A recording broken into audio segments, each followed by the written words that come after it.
Hey everyone, in this video I will show you how to fix the failed to load its core DLL error in Adobe Acrobat. First of all, you need to uninstall Adobe Acrobat.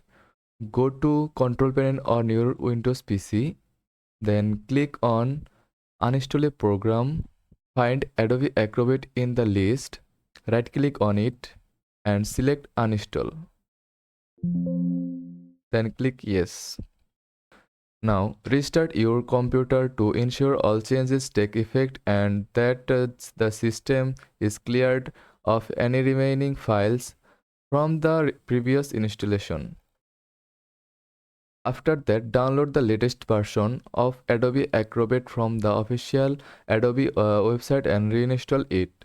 This should replace your any missing or corrupted DLL files.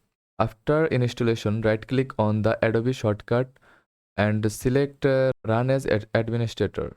This will give the program the necessary permissions to access all files and resources. And that's it. By following these steps, you should be able to fix the failed to load its core DLL error in Adobe Acrobat. Thanks for watching.